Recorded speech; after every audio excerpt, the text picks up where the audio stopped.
Quando encontraram a barraca, ela estava rasgada de dentro para fora, como se os exploradores tivessem fugido de algo em plena madrugada, no frio de -30 graus Celsius. Pegadas descalças marcavam a neve por alguns metros e depois desapareciam. Os primeiros corpos foram achados perto da floresta, com expressões congeladas em pânico. Outros tinham fraturas internas tão violentas que lembravam um acidente, mas sem marcas externas. Entre os pertences, fotos mostravam luzes estranhas no céu momentos antes da tragédia. Nada explicava o que realmente aconteceu naquela noite. E até hoje, o caso Dyatlov Pass permanece como um dos mistérios mais inquietantes da história. No final de janeiro de 1959, 9 jovens montanhistas partiram para uma expedição nos Montes Urais, acreditando que aquele seria apenas mais um desafio entre tantos que já haviam enfrentado juntos. Eram experientes, disciplinados e registravam cada passo da jornada com fotos e anotações. As últimas imagens mostram sorrisos tímidos, neve cobrindo tudo ao redor e o vento empurrando a lona da barraca enquanto eles montavam acampamento no alto da montanha Kholat Syakhl, um nome que na língua local significa Montanha da Morte. Ainda assim, nada indicava que aquele seria o último registro deles com vida. Dias depois, quando não retornaram no prazo previsto, equipes de busca foram enviadas. O que encontraram parecia cena de algo impossível de explicar. A barraca estava parcialmente enterrada pela neve, mas o que realmente chamou a atenção foi o corte irregular no tecido. Ele vinha de dentro para fora, como se todos tivessem rasgado o abrigo para escapar com urgência. Ao redor, nenhuma marca de luta, nenhum vestígio de animal, nenhum rastro de invasão. Somente silêncio e pegadas descalças seguindo em direção à floresta próxima. As impressões na neve mostravam passos apressados, alguns quase sem profundidade, como se eles estivessem correndo sem força, tentando manter o equilíbrio. Mas o mais perturbador era entender o contexto. A temperatura naquela noite chegava a -30 graus Celsius, e ainda assim, todos pareciam ter abandonado roupas, botas e equipamentos essenciais. Conforme os investigadores seguiam a trilha, perceberam algo ainda mais estranho. As pegadas começavam organizadas e de repente se dispersavam, como se o grupo tivesse se separado em desespero. A busca durou dias antes que os primeiros corpos fossem encontrados. 2 estavam próximos a uma árvore, como se tivessem tentado acender uma fogueira improvisada. As mãos estavam queimadas, o rosto congelado em expressão de pavor. Nada fazia sentido, nada se encaixava. Era apenas o começo de um mistério que a ciência, a polícia e o mundo inteiro tentariam entender, e falhariam. A descoberta dos 2 primeiros corpos só aumentou a estranheza do caso. Eles estavam sem botas, sem casacos adequados, como se tivessem fugido às pressas em plena tempestade. A fogueira improvisada ao lado mostrava marcas de tentativas desesperadas de sobreviver ao frio. Mas não havia sinais de luta, nem pegadas de animais. Apenas a sensação de que aqueles jovens tinham tentado, até o último momento, se manter vivos contra algo que jamais conseguiram explicar. A alguns metros dali, outros 3 integrantes da expedição foram encontrados em posições diferentes, como se tivessem tentado voltar para a barraca, mas não tivessem conseguido. Um deles segurava uma pequena árvore com tanta força que seus dedos haviam congelado nessa posição. Outro estava inclinado para a frente, como se tivesse caído ao tentar correr. A disposição dos corpos não mostrava coerência com fuga comum, nem com hipotermia simples. Era como se cada um tivesse vivido um terror individual, separado do grupo, incapaz de se orientar.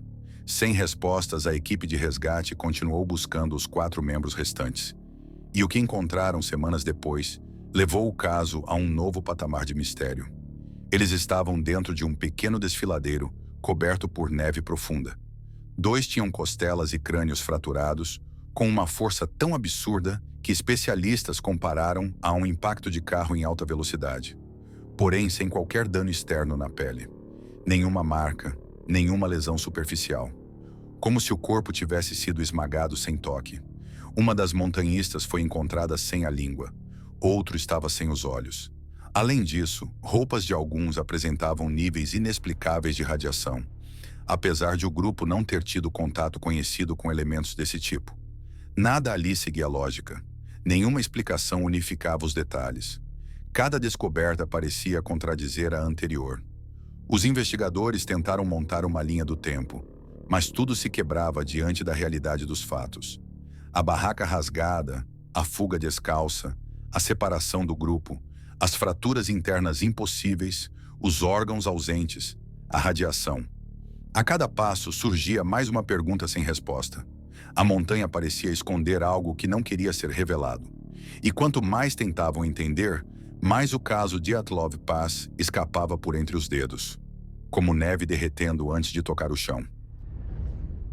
Com o passar dos meses, as autoridades soviéticas tentaram encerrar o caso, alegando que os montanhistas haviam sido vítimas de força natural irresistível. Mas ninguém acreditou. Não depois dos detalhes impossíveis.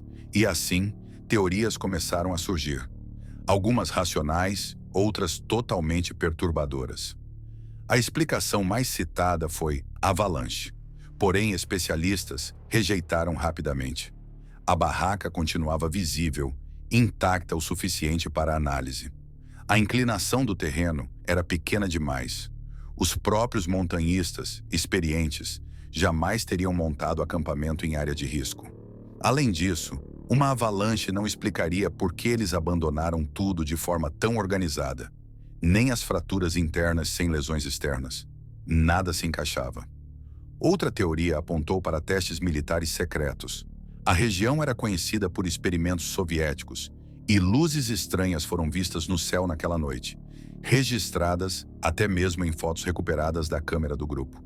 Esferas luminosas cruzavam o horizonte como algo que não pertencia ao ambiente. Mas, se foi um teste, por que não havia sinais de explosão, detritos ou queimaduras? E ainda assim, como explicar a radiação nas roupas? Alguns sugeriram que o grupo entrou em pânico por causa do chamado infrasound, vibrações sonoras de baixa frequência, capazes de gerar ansiedade extrema, desorientação e sensação de perseguição. Mas nem essa teoria explica as fraturas absurdas, a língua arrancada, a reorganização espacial das pegadas e o fato de que alguns morreram tentando retornar.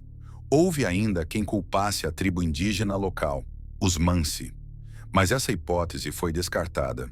Não havia sinais de confronto e os Mansi não tinham motivos para atacar o grupo, além de nunca terem sido violentos com exploradores. Com o tempo, teorias mais sombrias surgiram. Algumas falavam sobre encontros com algo desconhecido na floresta, uma presença que teria levado o grupo ao pânico absoluto. Outras apontavam para um fenômeno atmosférico raro, capaz de emitir luz, calor e radiação. E havia até mesmo quem acreditasse que os montanhistas registraram, sem perceber, algo que jamais deveria ter sido filmado. As conclusões oficiais foram atualizadas em 2019, afirmando que uma avalanche atípica teria causado o desastre. Mas, mais uma vez, a explicação não se sustenta diante dos fatos. É como tentar colocar uma peça errada em um quebra-cabeça que se recusa a fechar. A única verdade concreta é que os últimos minutos da expedição permanecem invisíveis, congelados na escuridão daquela montanha. Nem mesmo o tempo conseguiu apagar as perguntas.